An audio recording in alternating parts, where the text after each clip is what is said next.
आज के वीडियो में मैं लेके आई हूँ सत्यजीत रे द्वारा लिखित एक बहुत ही इंटरेस्टिंग स्टोरी। ये एक साइंस फिक्शन है, बंकू बाबू's फ्रेंड, जिसे हम बंकू बाबू बोंधू भी कह सकते हैं, जो बंगाली में इन्होंने कहानी लिखी थी। कहानी से इंस्पायर होके कोई मिल गया मूवी मिली थी। हालांकि इस कहानी की और कोई मिल गया की स्टोरी में काफ़ी डिफरेंस है, लेकिन इंस्पिरेशन इसी कहानी से मिला था। तो सुनते हैं इस इंटरेस्टिंग सी कहानी की समरी मेरी यानी गरिमा की आवाज़ में। बंकू बाबू's फ्रेंड मतलब जाहिर है किसी दोस्त की बात हो रही है, लेकिन हमें मालूम पड़ेगा इस कहानी में कि कौन था उनका असली दोस्त और किससे मिले थे बंकू बाबू रात के उस अंधेरे में जंगल के बीचों बीच। बंकू बाबू जो कि 22 वर्षों से ज्योग्राफी के टीचर हैं, वो एक प्राइमरी स्कूल में पढ़ाते हैं बच्चों को और कंकुड़ गच्ची नाम की जगह पे वो रहते हैं। बंकू बाबू बहुत ही सीधे साधे स्वभाव के हैं। इन्हें पढ़ाई लिखाई से बहुत इंटरेस्ट है, इन्हें गुस्सा नहीं आता। लेकिन बच्चे जो हैं वो इन्हें छोड़ते नहीं। कुछ शैतान बच्चे हैं जो इन्हें बहुत चिढ़ाते हैं। कई बार ब्लैक बोर्ड पर इनकी उल्टी सीधी तस्वीरें बना दी जाती हैं, तो कभी कुर्सी पर गोंद लगा दिया जाता है। काली पूजा पे तो इनके पीछे एक रॉकेट छोड़ दिया गया था। लेकिन बंकू बाबा गुस्सा होकर सिर्फ इतना ही कहते कि तुम सब शैतान सुधरोगे नहीं। कभी भी किसी ने उनके मुंह से कोई अपशब्द नहीं सुने। लेकिन बंकू बाबू के संग सिर्फ इतना ही नहीं होता। उनकी जो दोस्तों की मंडली है वो भी उनको बहुत चिढ़ाती है, बहुत टीज़ करती है और उनको जैसे एक ऑब्जेक्ट बना के रखा है कि बंकू बाबू आएंगे तो उन्हें टीज़ करके ही हम सब मज़ा लेंगे। बंकू बाबू बहुत चिढ़ते हैं इस चीज़ से। एक तरफ स्कूल के बच्चे उन्हें परेशान करते हैं, दूसरी तरफ बड़े बुज़ुर्ग जो उनके दोस्त हैं वो तक उनको नहीं छोड़ते। जब भी अपने दोस्त के यहाँ जाते हैं, लौटते समय यही सोचते हैं कि अगली बार वो उनके बुलाने पे नहीं जाएंगे। लेकिन बंकू बाबू करे तो क्या करें, उनका कोई संगी साथी नहीं, इसीलिए अगली बार भी वो चले जाते हैं और उन्हें बहुत ज़्यादा अफसोस होता है वहाँ जाके। हालांकि इनके क्लास में कुछ अच्छे बच्चे भी हैं जो बंकू बाबू की बहुत रिस्पेक्ट करते हैं। बंकू बाबू कभी कभी उन्हें नाश्ते पे बुलाते हैं और उन्हें पूरी दुनिया में जो अलग अलग प्रदेश देश के बारे में उन्होंने पढ़ाई कर रखी है, सबके बारे में उन्हें इंटरेस्टिंग कहानियाँ सुनाते हैं। एक बार हद तब हो गई जब बंकू बाबू जब अपनी दोस्तों की मंडली में बैठे थे तो किसी ने उनसे पूछा कि क्या वो भूतों में विश्वास करते हैं। ऐसे तो बंकू बाबू चुप ही रहते हैं, लेकिन उस दिन ना जाने कि उन्होंने कह दिया कि उन्हें भूत प्रेतों में कोई विश्वास नहीं। अब सबने एक प्लान बनाया कि किसी तरह इनको डराना था। उस दिन शनिवार की रात थी। ज़्यादातर सैटरडे को ही ये जाते थे दोस्तों से मिलने। रात में इनको लौटने में देर हो गई। तब क्या हुआ कि एक दोस्त ने काली परछाई का रूप ले लिया और पेड़ पर चढ़ गया ऊपर, और जब बंकू बाबू जा रहे थे तब इन्हीं के ऊपर कूद पड़ा और इंक ली हुई थी उसने हाथ में, सारी इंक इनके ऊपर गिरा दी। बंकू बाबू के गर्दन के पीछे बहुत चोट आई। 3 दिन तक इन्हें आराम करना पड़ा। इनके कपड़े भी फट गए और सारे इंक गिरने से कपड़े ख़राब हो गए। बंकू बाबू डरे तो नहीं, लेकिन मजाक करने की भी एक लिमिट होती है। बंकू बाबू के मुँह से बस यही निकला था। बंकू बाबू के कहने के लिए सबसे अच्छे दोस्त श्रीपति मजूमदार थे। वो उनको ज़बरदस्ती अपने घर पे शनिवार की शाम को बुलाया करते, क्योंकि बंकू बाबू आते तभी तो हंसी मजाक का सिलसिला शुरू होता। सब बंकू बाबू का मजाक उड़ाते और वो बेचारे चुप से चले जाते। कई बार जाते समय बंकू बाबू की आंखों में आंसू भी रहते थे। उस दिन सैटरडे की शाम को एक नया टॉपिक छिड़ा जो सैटेलाइट के ऊपर आधारित था। नॉर्दर्न स्काई में रोशनी देखी गई थी। ऐसे 3 महीने भी पहले भी हुआ था। सब ने यही अनुमान लगाया था कि वो एक रशियन सैटेलाइट थी जो 400 मील्स धरती के ऊपर चल रही थी और वो इम्पॉर्टेंट इन्फॉर्मेशन कलेक्ट कर रही थी। बंकू बाबू ने भी वह रोशनी देखी थी और सबसे पहले देखी थी, और तब उन्होंने अपने एक दोस्त निधु बाबू को यह चीज़ दिखाई थी। अब जब ये सब दोस्त मिले तब निधु बाबू ने सारा श्रेय अपने ऊपर ले लिया कि सबसे पहले तो वो रोशनी उन्होंने ही देखी थी। बंकू बाबू बेचारे कुछ नहीं कह पाए। वहीं पर इनके एक और दोस्त हैं चांदी बाबू। चांदी बाबू कहते हैं कि ये बिल्कुल एक बेकार सा टॉपिक है, जिसके बारे में नॉलेज ना हो उसके बारे में बात करने से क्या फ़ायदा। वहीं पर एक दूसरे दोस्त हैं, उनका नाम राम कन्हई है। वो कहते हैं कि सच में ये सैटेलाइट्स वगैरह जो हैं ये काफ़ी ग्रेट अचीवमेंट है। मैं सब लोग अपने अपनी राय रख रहे हैं। तब एक वहाँ पर भैरव चक्रवर्ती नाम के इंसान है, वो कहते हैं कि सोचो कभी ऐसा हो कि दूसरे ग्रह का कोई प्राणी हमारे छोटे से गांव में आ जाए तो क्या हो। बंकू बाबू बहुत एक्साइटेड हो जाते हैं ये सुन के। उनके मन में प्रश्न उठता है कि क्या एलियंस यहाँ पर नहीं आ सकते? क्या सच में उनके गांव कंकड़ गुच्ची में कभी पग रही नहीं आ सकते? और ये बात गलती से वो बोल देते हैं। जैसे ही वो बोलते हैं सारे उनकी बात सुन के हंसने लगते हैं। भैरव चक्रवर्ती कहते हैं कि अरे भाई, मॉस्को, न्यूयॉर्क या लंदन जाकर कंकड़ गुच्ची क्यों आएंगे एलियंस?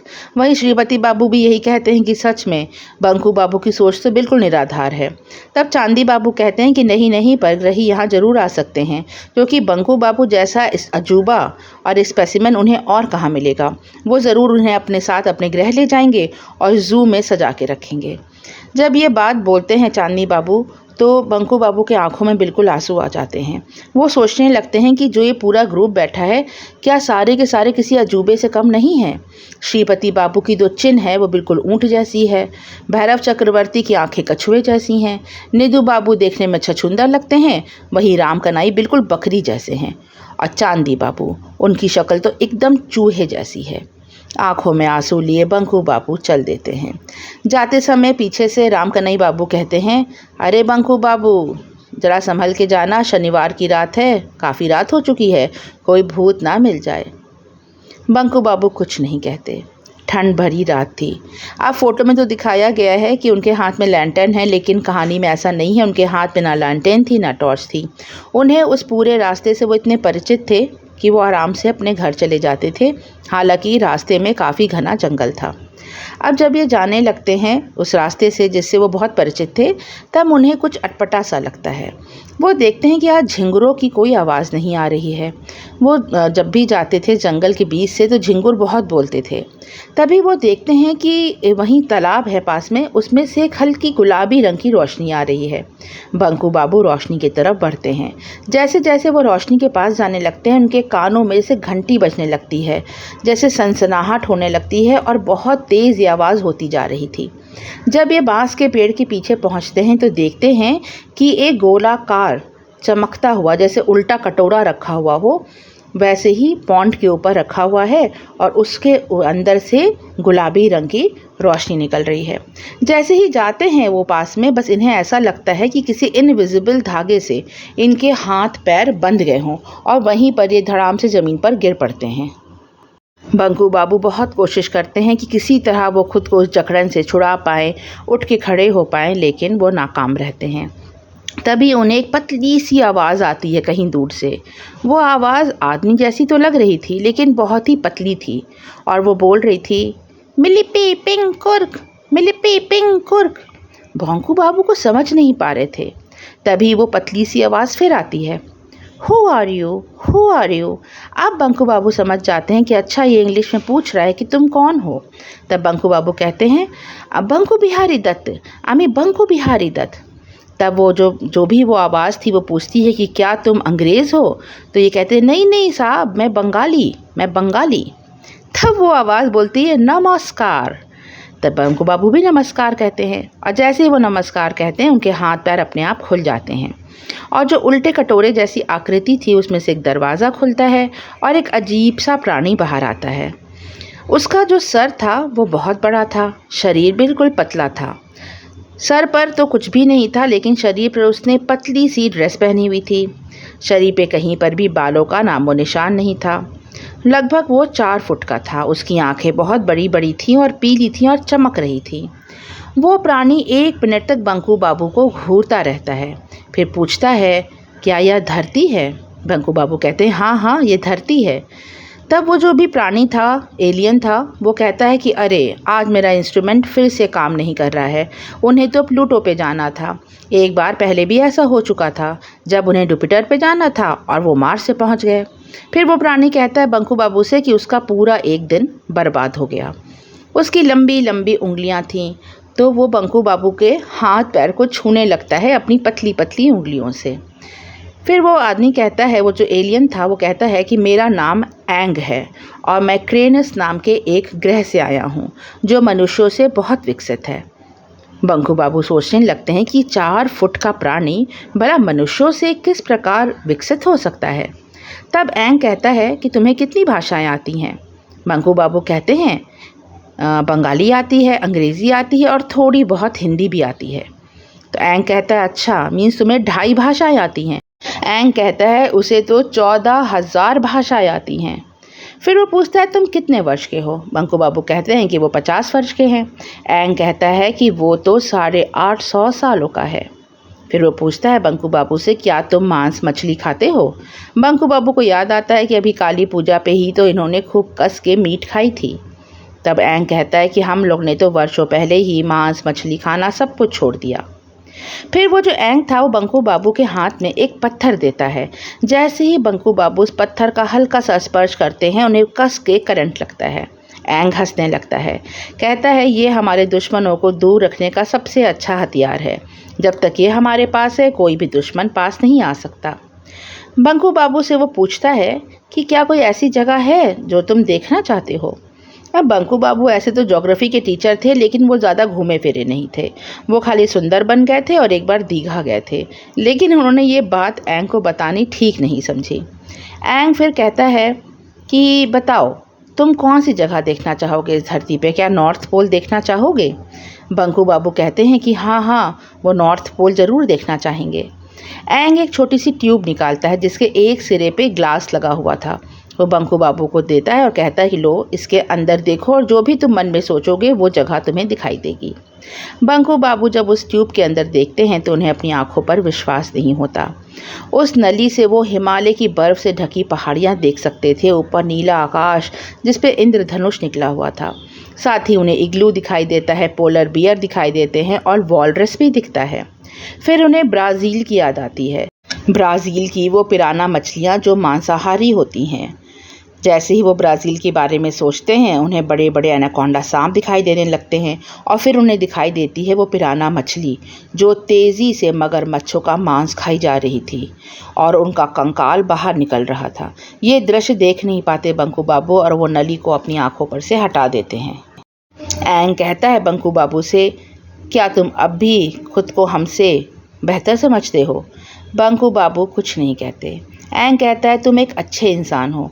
जब मैंने तुम्हारे हाथों को छुआ था तो मैं जान गया था कि तुम इंसान तो अच्छे हो। मेहनत करके ज़िंदगी में तुमने बहुत कुछ कमाया है, लेकिन तुम्हारे अंदर एक बहुत बड़ी कमी है। जब कोई तुम्हारी बेइज्जती करता है, तुम्हारे साथ अन्याय होता है, तो तुम उसके खिलाफ आवाज़ नहीं उठाते, तुम चुप रह जाते हो। ये बात गलत है। उसके बाद पलक झपकते ही एंग उसी उड़न खटोले में बैठता है और देखते ही देखते वह हवा में गायब हो जाता है। बंकू बाबू उसे देखते ही रह जाते हैं। बंकू बाबू धीरे धीरे करके फिर से अपने घर की तरफ बढ़ने लगते हैं, लेकिन अब वो देखते हैं कि वो चल नहीं रहे थे। उन्हें ऐसा महसूस होता है कि वो हवा में छलांग मारते हुए उड़े चले जा रहे हों।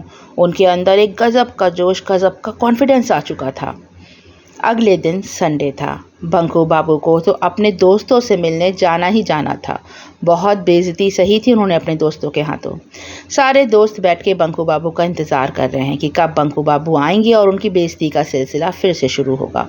लेकिन जब बंकू बाबू इस बार कमरे में घुसते हैं तो सबको ऐसा लगता है कि एक तूफ़ान आ गया है।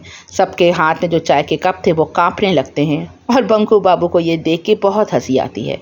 वो सबको देख के लगभग 1 मिनट तक हंसते रहते हैं। फिर वो कहते हैं तुम सब मुझे बेवकूफ़ समझते हो इसलिए क्योंकि तुम सबके पास अकल बहुत कम है। तुम सब वो सब नहीं जानते जो मैं जानता हूँ। चांदी बाबू, तुम जिस उम्र के हो चुके हो तुम्हें क्या शोभा देता है कि तुम दूसरों के जूते, चप्पल और छाते छुपाओ। मुझे पता है कि मेरा छाता तुम्ही ने छुपाया था। कल आकर मेरे घर पे मेरा छाता मुझे वापस कर जाना। और निधु बाबू, तुम जो मेरा नाम बंकू से बुला के बंकुड़ा बंकुड़ा करते हो ना, अब मैं भी तुम्हें निटविट निटविट पुकारूंगा, तब तुम्हें समझ में आएगा। और श्रीपति बाबू, तुम एक अच्छे इंसान हो, लेकिन ये समझ लो कि अब से मैं तुम्हारी चापलूसी नहीं करूँगा। अगर तुम्हें अपने तलवे चटवाने का बहुत शौक़ है तो मेरे पास एक बिल्ली है, वो तुम्हें दे दूँगा, वो तुम्हारे तलवे चाटा करेगी। ये सारी बातें सुनकर राम कन्हई बाबू जो वहाँ बैठे थे चाय पी रहे थे, उनके हाथ से वो चाय का कप छूट जाता है। बंकू बाबू आंधी की तरह आते हैं और तूफ़ान की तरह चले जाते हैं और सारों का मुंह खुला रह जाता है। वो सोचते रह जाते हैं कि आखिर ये हुआ क्या। तब तक बंकू बाबू फिर से एंट्री लेते हैं कमरे में और बताते हैं कि कल वो एंग से मिले थे। एंग जो कि एक बहुत दूर ग्रह से आया था। वो उड़न खटोले पे बैठ के आया था और पीछे जंगल के पास तालाब में वो उनसे मिला था। वो 14,000 भाषाएं जानता है और वो 850 सालों का है, और किसी को अगर उनकी बात पे विश्वास करना हो करे और ना करना हो तो इसे उन्हें कोई फ़र्क नहीं पड़ता। ये बोलकर वो फिर से एक तूफ़ान की तरह कमरे से चले जाते हैं, और इस बार तो श्रीपति बाबू के हाथ से भी चाय का कप छूट के ज़मीन पे गिर ही जाता है। कहानी बहुत ही इंटरेस्टिंग थी सुनने में, और आपको कैसी लगी कमेंट सेक्शन में ज़रूर बताएं। अच्छी लगी हो तो इस लाइक करके जाएं और जुड़े रहें मेरे चैनल से, सुनते रहें इंटरेस्टिंग कहानियाँ। Thanks for listening, bye for now.